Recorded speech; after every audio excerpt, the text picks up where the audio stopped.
I know this is so popular that people say this, that they're manipulating you. And it is true. You see, there's a grain of truth to it that it is manipulative behavior. It's like a scam. I don't know if you've ever known anybody who gets caught up in a scam, but the scammer uses ploys, right, to hook you in, kind of like the narcissist. But the best scams work when it links up with some internal desire to have whatever you're getting scammed out of, wealth, power, whatever they're trying to convince you that you're going to get if you engage in this scam. Mhm. So there are two things that happen simultaneously. But you're right, it is manipulative. But on the other end is the person, like if you could imagine someone who gets scammed, and I've heard these stories, loved ones are telling them, Mom, you're getting scammed. You're giving away your retirement. You're giving away your life savings, but they don't hear it. They cannot hear it because they really believe that at the end of the scam, they're going to get whatever it is that's promised to them.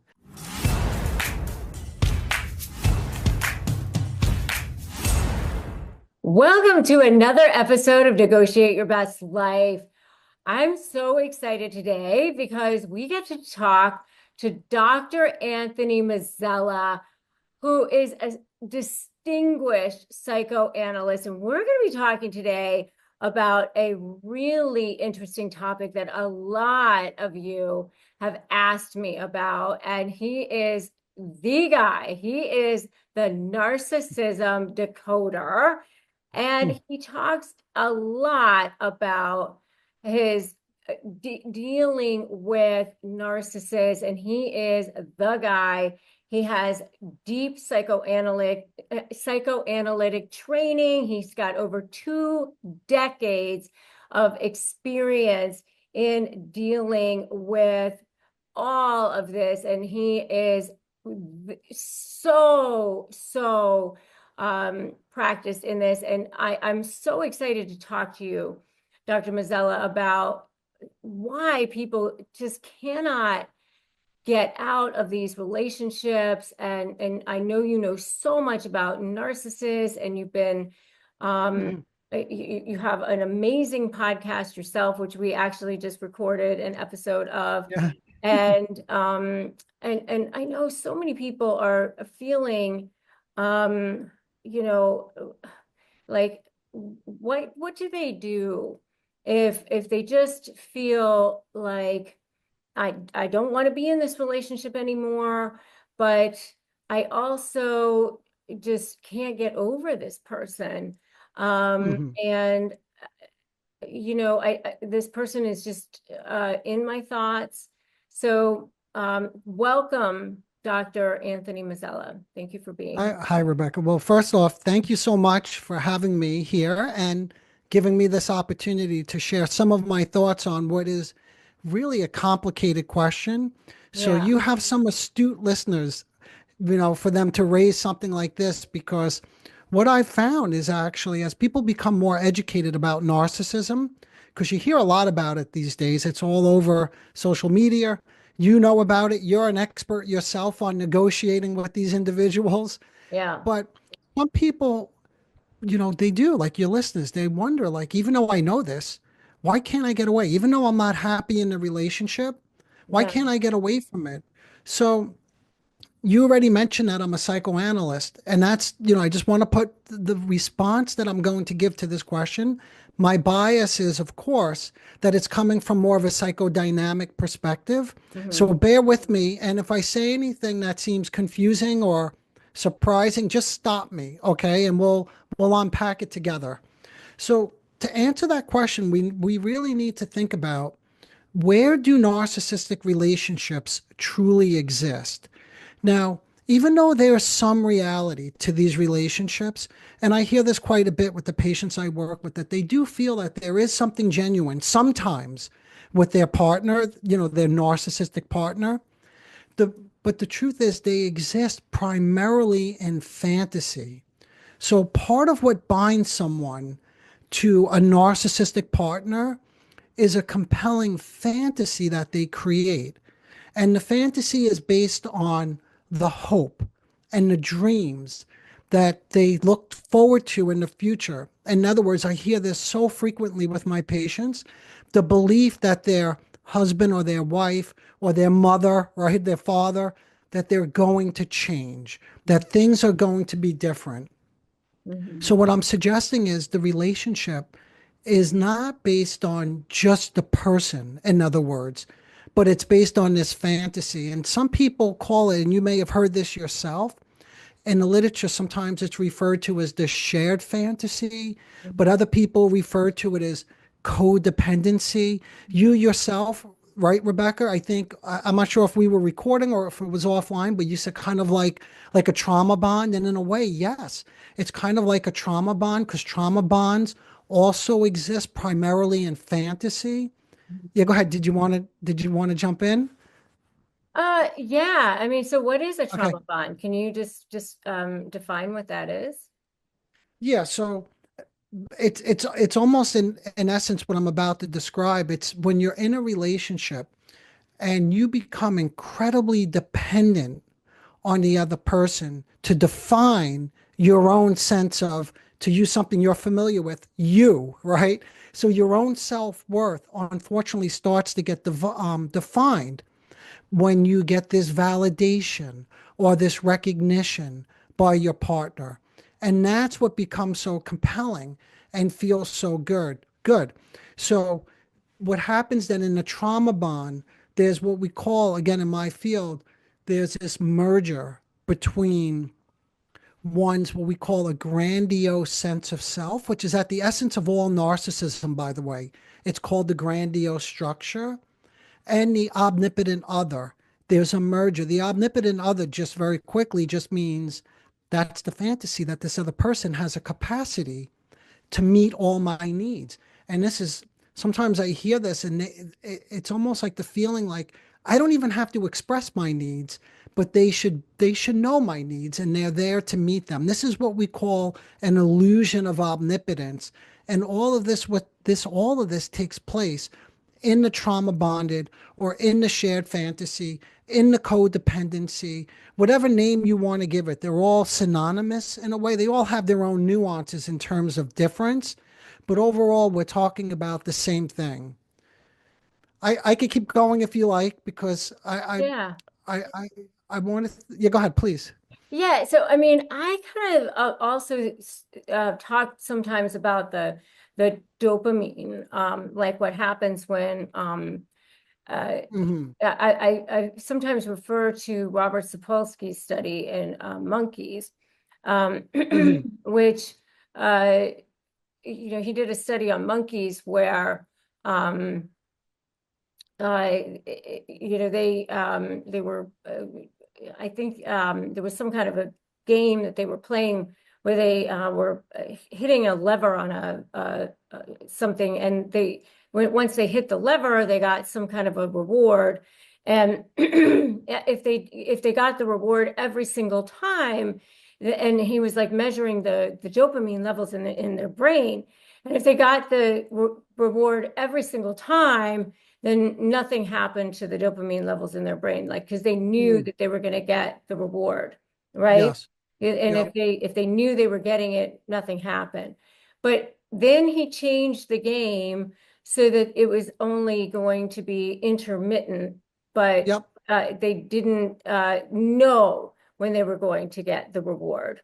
So it's sort of like a Yes. slot machine, right? You know how like you Hmm. don't know if you're going to get the cherries every single time or whatever.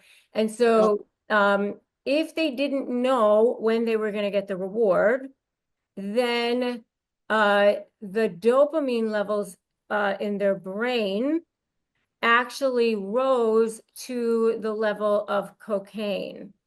And Mm. so it was actually the anticipation of potentially getting this reward Yes. that caused the dopamine levels in their brain to increase. And Yes.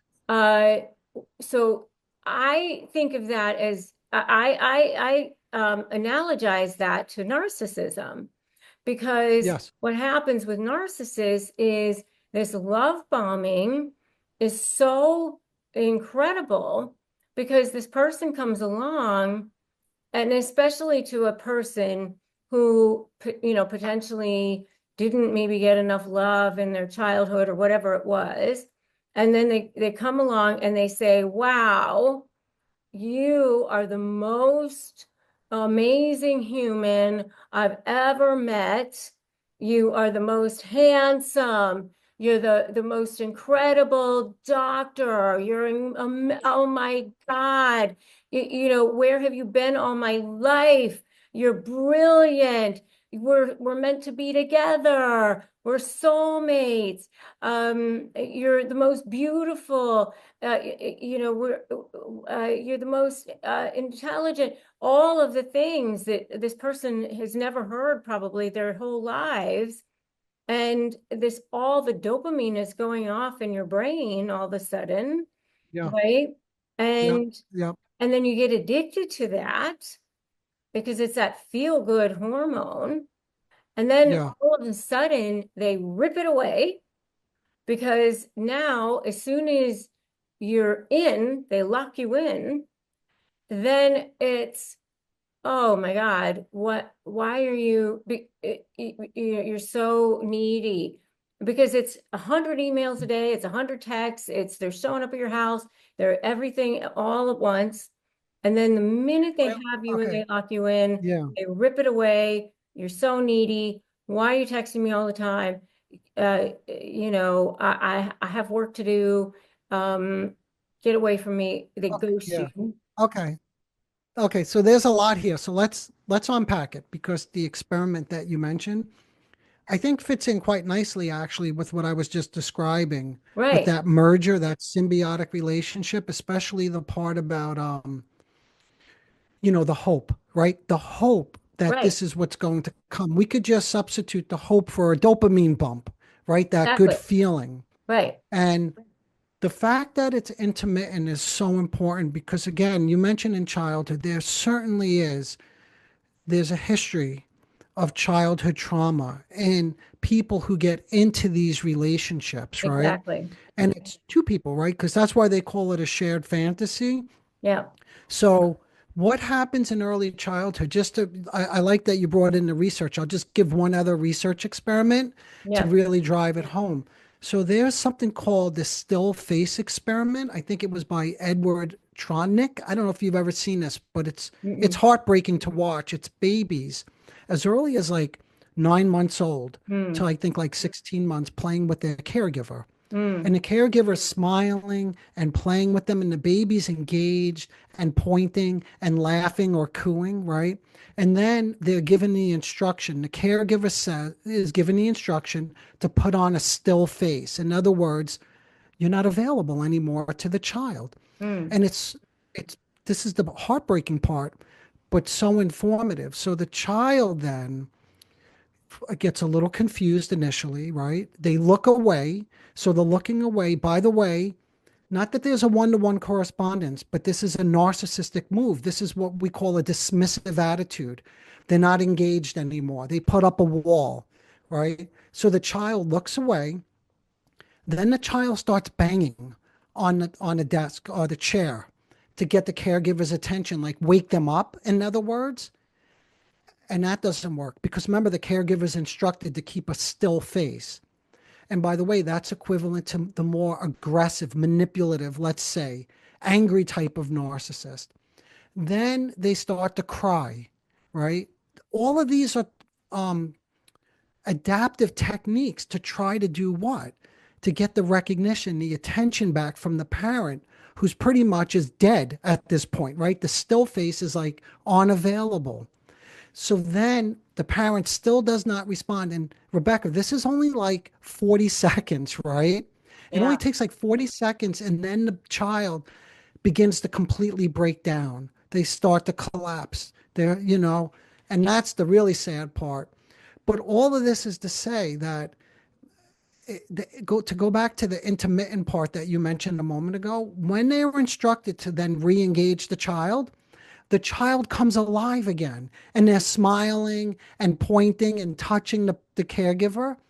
So if there's too much of that still face, in other words, if you grow up with a parent who's an alcoholic, having an affair, a workaholic, any kind of addiction, maybe who's narcissistically preoccupied or depressed, they're Yeah. not consistently available in a way that a developing child needs them, but Yeah. they may be available sometimes. And there's the intermittent reinforcement, but Right. it's not enough.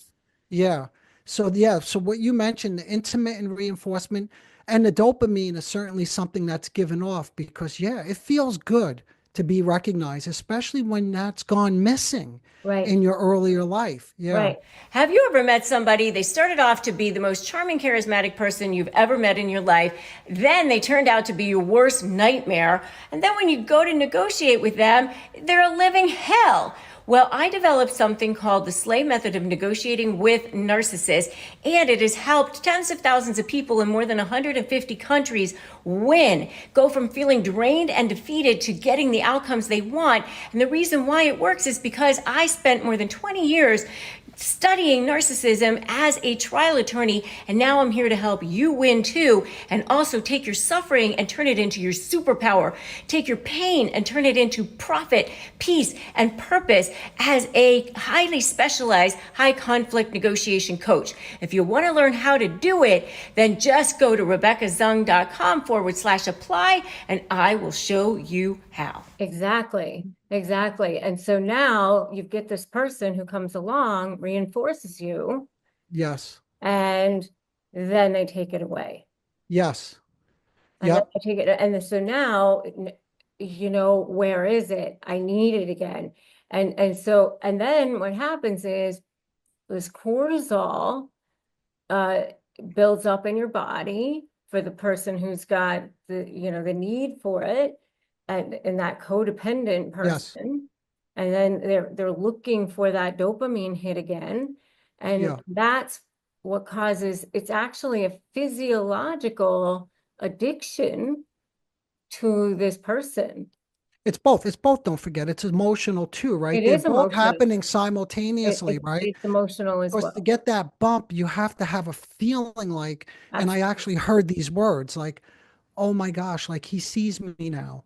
Or, your husband comes home and he talks about having a rough day at work. This is Mhm. actually something I heard. And the feeling is like, oh, the wall is down. We're Yeah, connected. This is so amazing. right, Finally, we're talking, you see, and it becomes larger than life. And what they're right. saying, they're not using these words, but they're saying, my caregiver has come alive. Back to the still face experiment. Yeah, My caregiver can see me, and then I come alive. And there's your dopamine, right? yeah, Now I'm alive, and the yeah, world is alive, and this is yeah. amazing. Yeah, Yeah, they're even saying things, like, "Oh my God, you're my soulmate, and where have you been all my mhm, life?" And and they may even do things. They're like, "Oh, let's let's move in together and let's get married in Vegas." And it's these yeah, grand gestures a lot of times, right? yep, And it doesn't even have to necessarily be romantic. I mean, it could be in business too. Let's get into business together. Let's be business partners. Because a lot of times they are moving you to that next level yeah, as quickly as possible because they yeah. do want to lock you in Well, to see, and it could be anything, like you said. It can, as long as it's the promise of, right? You could Mhm. fill in the blank there. But the way it gets metabolized, it's the promise of finally feeling loved, recognized, comforted. Whatever went missing in early childhood, Right. that's the promise. And that leads to a feeling of like, oh, complete salvation. Like I'm going, and the reason they can't get out, just so you know, is when there are these moments of genuine connectedness, which there are, but then to your point, then there's the devaluation. The Mhm. devaluation, yes, of course it's important, but not nearly as important in their psychic mind as the promise of salvation, the promise of togetherness. That's far more powerful. And that's what keeps them, if I could use this word, addicted. That's what keeps them addicted, is that hope that this will come again. There's the intermittent reinforcement. And by the way, just as a quick digression, there was another study done with rats where they exposed them to cocaine and then a group that got no cocaine, and then later they let it settle, and then later they gave them that thing like you mentioned where they could push something, and get a reward. For those who weren't subjected earlier in life to I'm sorry. Let me say that again. With the rat experiment, some were subjected to harsh, critical, abusive environment. I'm sorry for the rat lovers out there, right? And Yeah. others got a loving environment. And they found that those who had the critical or harsh environment, not critical, harsh, they had no interest, by the way, in the cocaine, that later experiment. They never pushed the button, to get the pellet or whatever. They had no interest. And that, in my mind, says because what happens is the cocaine, the addiction becomes so necessary when there's early environmental trauma, what we call psychic helplessness. In other words, you're helpless. You can't bring your caregiver back to life, no matter what you do.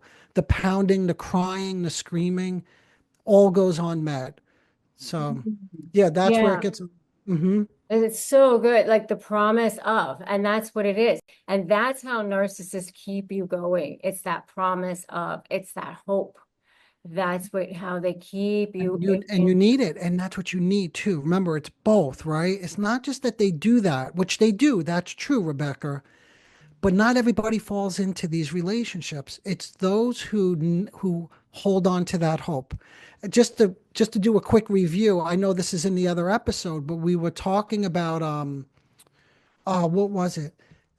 I lost the thought. I'm sorry, but you and I were just talking about this a moment ago, but I lost the thought. It will come back in a moment. Sorry about that. Yeah, but it is, but that's how they keep you strung along. It's that seeding of they push you all the way to the brink, where you can't take anymore. And so you're finally, okay, that's it. I'm done. I'm out of here. I'm finally, having the strength to leave, Yeah, and then you're gone, and then they'll go, okay, I'll make the change, I'll go to marriage counseling, I'll do all the things that you want, or if it's in a career, okay, here's your big raise, okay, I'll do all the things. And the frustrating, maddening thing is, you have to see, well, then they knew all along that those are the things that they should have been doing, that's right? complicated. That gets a little complicated too. And I won't go too far away. It's like, yes, you're right. They do know, but it's not like they're consciously trying. I know this is so popular that people say this, that they're manipulating you. And it is true. You see, there's a grain of truth to it that it is manipulative behavior. It's like a scam. I don't know if you've ever known anybody who gets caught up in a scam, but the scammer uses ploys, right, to hook you in, kind of like the narcissist. But the best scams work when it links up with some internal desire to have whatever you're getting scammed out of, wealth, power, whatever they're trying to convince you that you're going to get if you engage in this scam. Mhm. So there are two things that happen simultaneously. But you're right. It is manipulative, but on the other end is the person, like if you could imagine someone who gets scammed, and I've heard these stories, loved ones are telling them, Mom, you're getting scammed. You're giving away your retirement. You're giving away your life savings. But they don't hear it. They cannot hear it because they really believe that at the end of the scam, they're going to get whatever it is that's promised to them, their country home in Aruba or whatever it, I mean, a Yeah. home in Aruba or something like that. Yeah. Yeah. So what step, I mean, why is it so hard? Why can't people just go, you know what? That's it. Like, you Yeah. deserve better. You deserve a person who's actually going to love them, who's actually going Yeah. to be engaged, Yeah. like why That's such can't an they important, just yeah. leave? That's such an important question. And again, my bias, right? I'm coming more from a psychodynamic perspective, is because what builds up slowly over time is sort of this what we call internal propaganda, right? That's the voice. That's the voice of salvation. That's the hope. All the things you and I have been talking about. So you have this voice in your mind that promises love, perfection, wealth, recognition. So you get trapped. And once you leave, like let's say you even think about leaving, what happens is there's another voice, unfortunately. It's not all like that promise of salvation. The other voice says, you're nothing. You can't make it on your own. You're weak. You're not worthy. You don't deserve to be loved. And that's the really painful, critical inner voice that also, it's not one or the other. Both of these voices is what keeps them stuck. And if they do leave, if they muster up the strength, oftentimes this is not uncommon. And I was doing an interview recently and I shared this with the woman interviewing me. They leave and then either they end up in another narcissistic relationship or they return back to the narcissistic partner. In other words, they can't really get out. And when I shared this with this other woman, she said after she left her narcissistic husband, her next three relationships were with pathologically disturbed men.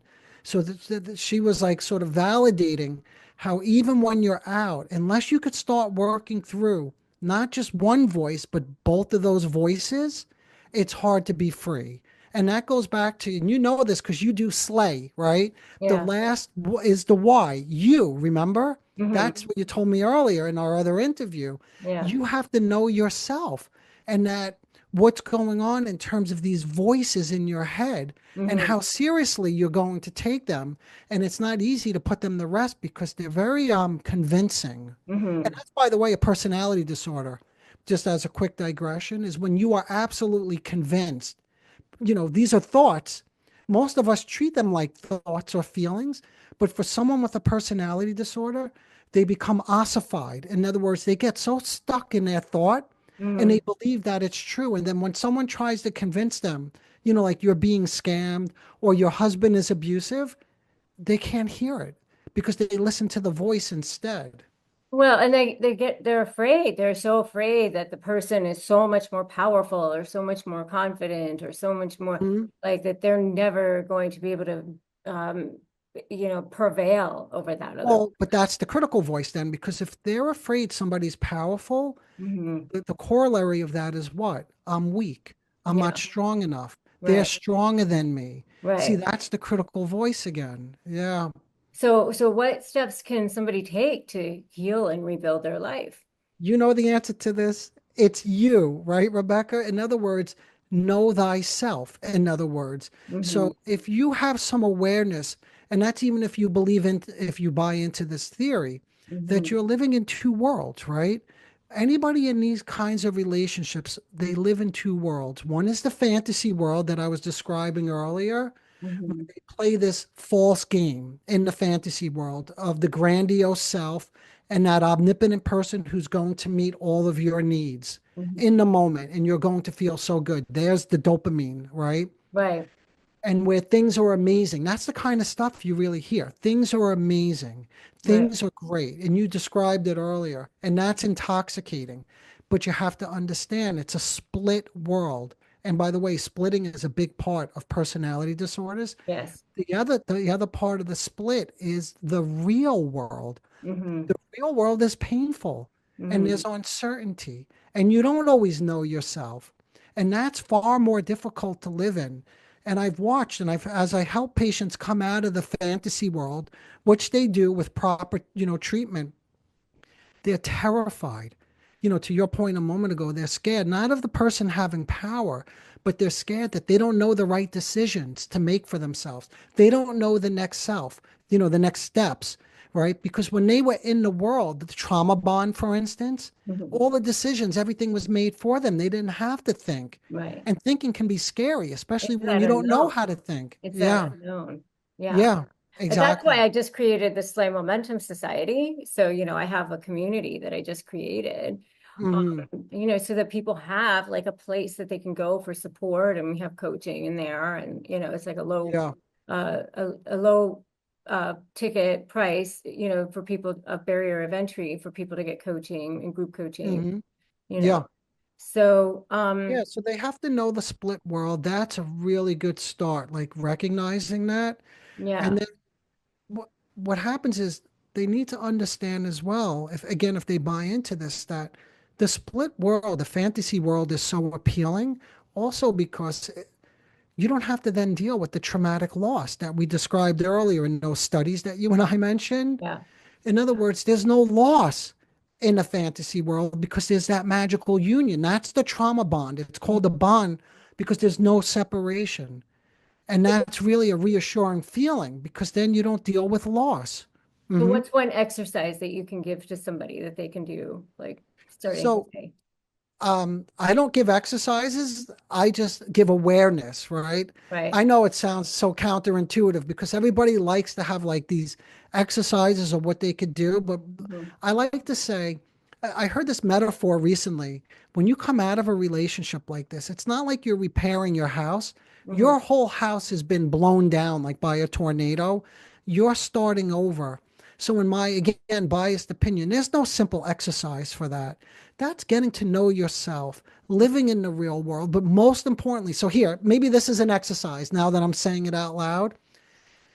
The exercise is you have to recognize when you slip back into the fantasy world. Hmm. And this could be as simple as you go out with your friends. Now you're free of this relationship. You go out on your with your friends on a Friday night and Hmm. you find yourself complaining about your ex. Hmm. You are back in the fantasy world. How?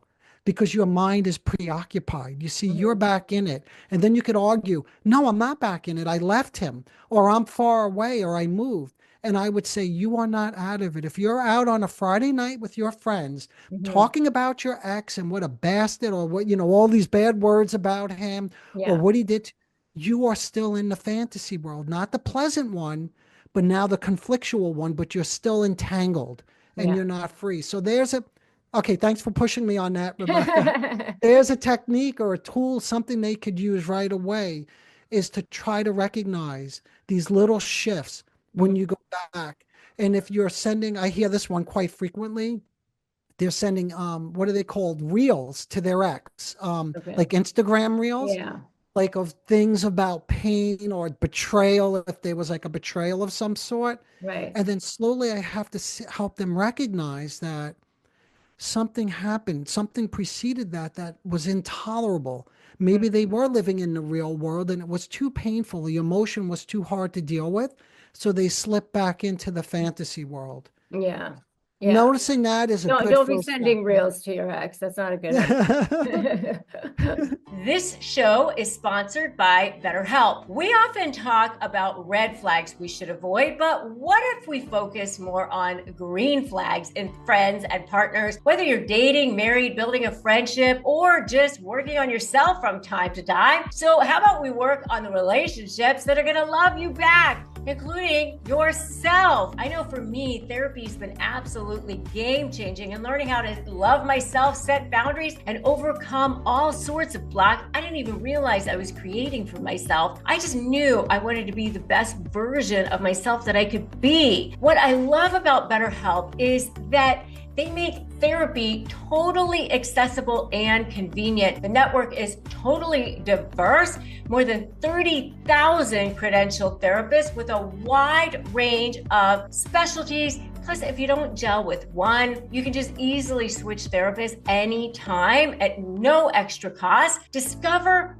your relationship green flags with BetterHelp. Visit betterhelp.com/negotiate today to get 10% off your first month. That's BetterHelp, HELP.com/negotiate. Yeah. Don't engage with your ex. Not a good idea. Yeah. I mean, I remember going out to lunch with somebody, like not that long ago, and I'm like, and they spent the whole entire lunch talking about their ex that they haven't been married to for like 5 years. Like, yeah, that guy's moved on like a Mm. long time ago. That's, not a good idea. Yes. Oh, Yeah. yeah. Yeah. So that's what I would say. And the ultimate goal then is to do what? To integrate. And that's again the goal with any personality disorder. If you're working with them or if someone is experiencing these things that you and I are describing, Hmm. is to bring the two worlds together. Because this is again what we call splitting, which is the core of any personality disorder. You heard of this concept, I'm sure. Oh, yeah. Everything is all great or everything is all bad, right? That's the idealization and then devaluation. So the goal ultimately is to integrate the two and live in reality, which is very painful and it's a process. Yeah. Yeah. Yeah, it's really, really hard. So, Mm-hmm. if a patient comes to you and they're like, I can't get over my ex, like, um, where do you start with them? What's going on? Like, what's holding you up? How do you know you can't get over them? What are the signs? And then I want to get really close to what they're doing, right? Or what they're thinking. Hmm. I love to get really close to appreciating somebody's subjective experience. I don't give like pep speeches. I don't tell them you're strong enough to do this. Just look deep within yourself. No, I really want to know like what's going on day to day specifically. When do Hmm. you find yourself thinking about him? Because again, the ultimate goal is for them to begin to recognize that when an affect, a feeling, becomes too intolerable, it's Hmm. like turning to a drink, turning to alcohol, right? Or Hmm. turning to a drug. It's the same thing. When they go back to their ex, even though I know we both know it's not pleasant. They may not be having pleasant thoughts, but Hmm. that's to your word earlier. That's the trauma bond, but then they're bonded back in it again. Hmm. That would be my first step is getting as close as possible to their everyday experience and when they're going back and what motivates them to go back. Even though they want to be separate from them, they Hmm. feel compelled. And more often than not, it's because a painful feeling comes up that they think is unbearable. They think they're not going to be able to manage. And I tell them, let's see, bring it in here. We'll handle it together. What Yeah. are you thinking? What goes on? So, I mean, would you say that they should start to create like a fantasy about a new life that they should have? No, that's like, remember before I said people get out and then they end up in it again? Hmm. Further away you could stay from fantasy, as addictive and compelling as it is, the Hmm. better off you're going to be because then you're just shifting from one fantastical relationship to Hmm. another fantasy. Hmm. Yeah. So create an idea I would say write down what your idea is of what you want for your new life. I always tell people to script it out. What do you want for your new life? Yeah, that's fine. Where do you That's want? fine. But then, Rebecca, you have to go over it with them, okay? And Yeah, I do this stuff. If they write anything or they journal, or even if they're text messaging, I'll tell them, send me the memes. Let me see what you're sending. I want to see what's going on in your mind. But yeah. if you review that with them, you just want to make sure when they script that out, it's based in reality. You Based in see? reality. Where do you Yeah. want to be a year from now? Write it out. Yeah, if they're like, if they're unemployed or something, let's say they're all the way down here and they're like, I'm going to be the CEO of Coca-Cola. I don't know, I'm just making something up. Yeah. You have to help them with that because now they're escaping again into some fantastical world, Hmm. which again is very appealing. But then they're Hmm. not mourning. They're not mourning the loss, you Hmm. see? Yeah. So what final words would you have for somebody for I'm today? going to leave, not to be cliched, but I'm going to leave it the same way you left the earlier episode, okay? Yeah. Know thyself, right? Hmm. If you think that if any of this resonates with you and you think there's any merit to this idea of what? The fantasy versus the reality world, to Hmm. splitting, idealization. If you think there's any merit to this, the thing that I would leave you with is know thyself. In other words, when you're slipping into it, you will know better than anybody else. And then to see if you could slow down, we call this reflective functioning in my field, and reflect on what painful feeling. And they may say no painful feeling because that's the whole point of this. It patches over the painful feelings. It's like any drug. So they have to really slow down. And this is the work that I do with the patients.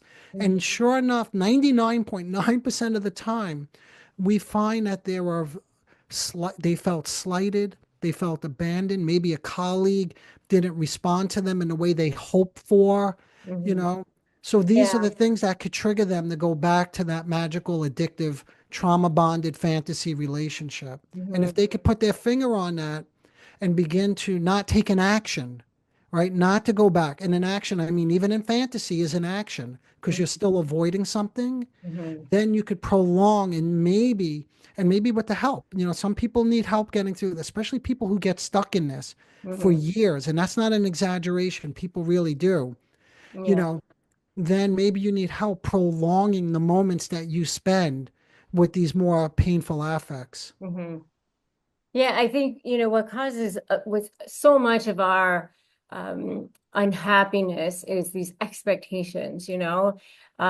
like we had this expectation of what something was going to be, and then it didn't end up realized, and we Yes. end up unhappy.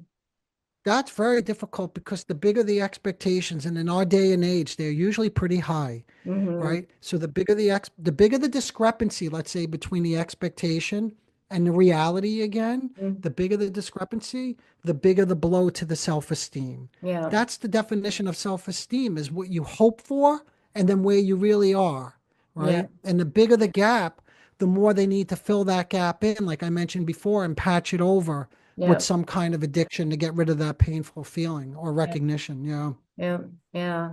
Yeah. Well, thank you so much. Where can people learn more about you? Check out your podcast, follow you, all the good stuff. Yeah. Just to keep it simple, everything's on my website.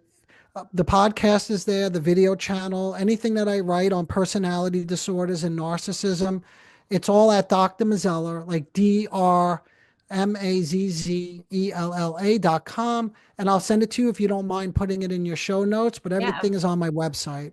yeah, absolutely. So go check him out, drmazzella.com, and go check out his podcast, The Narcissism Decoder, and Yes. which I'm going to be on. We just recorded, Yes. so it'll be there. And so much fun and so fascinating, so fascinating. Yeah. I know Well, you thank you guys so are much. Yeah. This love. was a lot of fun. I feel like Yeah, an afternoon with Rebecca. This was wonderful. And thank you so much again for giving me this opportunity to share some of these thoughts. So thanks again, Rebecca. yeah. Thank you. All Okay. right, Bye. thank you.